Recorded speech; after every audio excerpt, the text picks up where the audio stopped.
I'm Alison Gray, founder and director of Skillfluence and Founders 360. In this video, I'm going to share a framework for pitching to help you structure and build your pitch. As an entrepreneur, you know a lot about your product or service. In fact, you're probably even a little bit in love with it, happy to speak for hours and hours about all the wonderful elements and features. But you can't tell your audience or your potential investor or customer everything that you know. You need to be able to distill all the information you have and make it interesting and accessible to your listener. The point is to take all that you know and translate it into communications that the receiver can understand and is excited by. The goal is to get them to say, I'd love to hear more, or I'd love to learn more, or I know someone who would be really interested to hear about this. So it's all about getting the message across. Going from the what to the so what, taking it from being information, the what, so it becomes a message, the so what. What do you want people to think, to believe, to feel, and to do about your business once they've heard your pitch?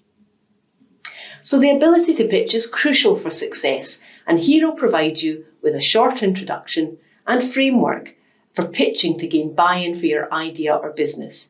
And the purpose of gaining that buy-in is to get action from others. That action can be anything from following you on TikTok, telling their friends, introducing you to someone helpful, or giving you vast quantities of investment. So by using a framework to describe your business, it can help you sift through the mountain of information you hold in your head about your ideas and identify the essential nuggets for your audience.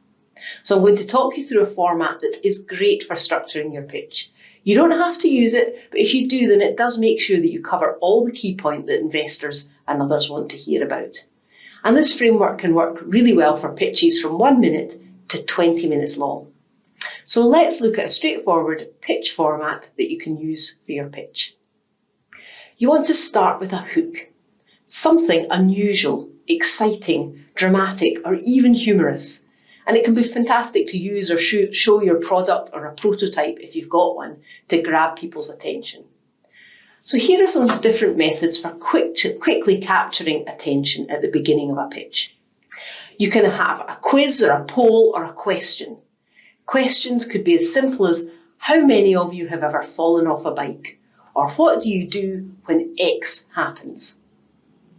You could also try using a story or a personal anecdote. For example, I joined Amnesty International as a teenager, and ever since then I've been fascinated by how a collection of individuals working together can have an impact.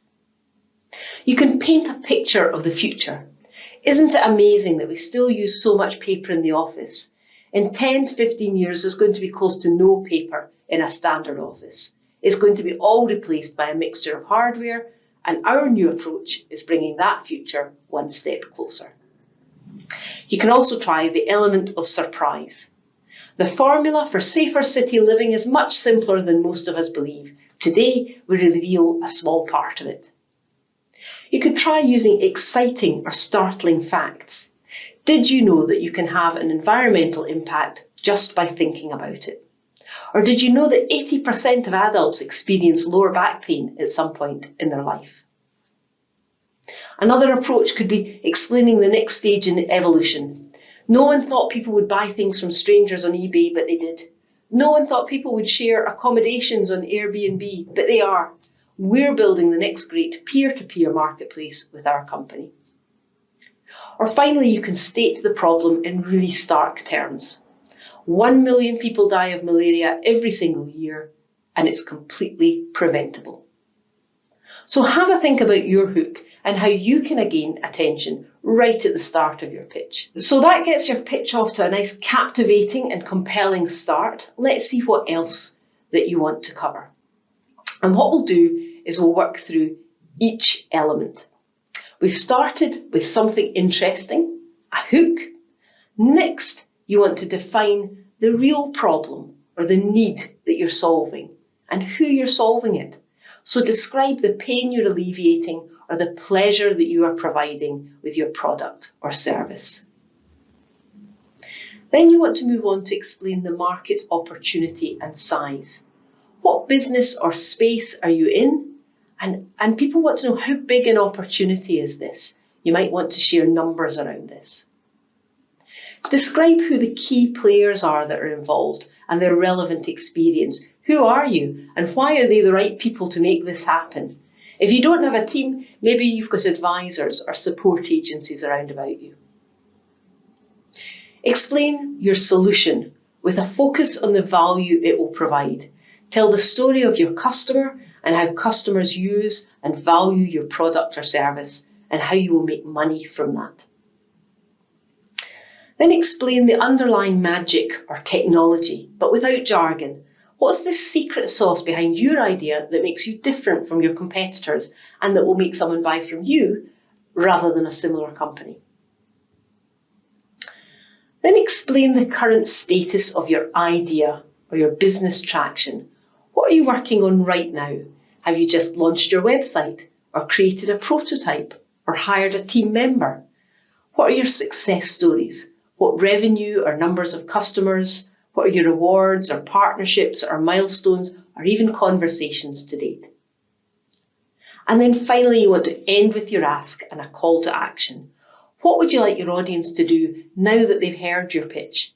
You may want them to ask them to share their support online, engage with your research in a specific way, invest their time, their money, perhaps a further meeting, advice, access to expertise, collaboration, recommendations or referrals. There's all sorts of things that you can ask for. And of course, finish by thanking and asking and inviting questions. Doesn't have to be in the order I'm showing here. It's more important that you feel your pitch has a good flow, a story to it, a nice narrative. The only element that really needs to stay where it is the attention getter at the start, because that's designed, well, to grab attention and hook people in to listen to what you have to say. And once you've written your pitch, make sure you practice by reading it out to make sure it's the right length and fits your speaking style. And do say it out loud, not just in your head. So now that we've covered the building blocks of a pitch, let's consider ways to make sure that how you deliver it has got impact and generates interest through your confidence, your enthusiasm and personal credibility. Because your job as a pitcher is to engage your audience and pull them forwards in their seats. But unfortunately, audiences can be easily distracted and they habituate quickly when they've got to listen to a lot of pitches. So to counter those natural tendencies, you need to diversify your material to keep people's attention with variation in your voice, variation in your content, and variation in your visuals. So think about your voice. Modulate your voice. Don't be monotone. Slow down for the important bits and speed up a bit for other parts. How do you slow down if you're a fast speaker like me? Well, identify in advance the bits that are important that you will plan to slow down for and highlight those areas in your head. Slow down when it comes to those bits in the pitch. Might only last a few seconds before you start to speed up again, but that's okay. Adapt the volume, so say it loud, and that can really make people jump and catch their attention. But there's something you can do that's even more effective in getting people's attention, and that's speaking quietly. Hopefully makes people strain to hear, stop writing, maybe stop breathing whilst you're doing it. They can be very effective techniques, but of course, make sure you don't overdo it and shout your way through your pitch or whisper your way through the pitch. That's not going to work. Speak expressively so your passion for your topic comes through. However, for many presenters, that type of speaking isn't natural. If you feel you're not very expressive when you speak, then you should plan your pitch by infusing it with emotive words such as excited, valuable, and challenging. And then when you're actually pitching, you inflect your voice to reflect the meaning of those words. For example, when you're speaking about a big opportunity, then speak big in a big way. And with practice, you'll feel more comfortable with that type of vocal variety. Actually spend time thinking about the gestures that you might make and consider the constraints you have, whether that's because you're pitching on a screen like this or a stage behind a lectern. So make sure your gestures fit the constraints of the screen. So for example, if you're making 3 points, you might go 1, 2, 3, or you talk about getting from here to here, or in a year we'll be at 300 customers, year 2 will be at 800 customers, by year 3 we'll be at 2,000 customers. So make full use of the space you've got. If you're pitching in person, you can move forward or lean forward to increase emphasis. Sitting forward works as well if you're online, to add emphasis, and a pause at the end of things. That can build interest. It makes people lean forward to meet you as if you're about to disclose a secret. And plan those in advance. Smile and look directly at the camera or the panel or the audience. That's that kind of looking them in the eye. They can't ignore you if you're looking at them, and it adds credibility. You ask children to look you in the eye when you think they're telling you a fib. And of course, project confidence. If you're in person, plant your feet firmly in place so you feel solid before you begin. Try not to move around too much. Lots of movement can be distracting. If you're online, make sure you're sitting up straight and show confidence and enthusiasm by sitting forward rather than back. Or use a standing desk as I'm doing here, because that can be a great way to increase the energy that you put across and really helps to show the confidence. And timing. Remember, whatever time you have will go by very quickly.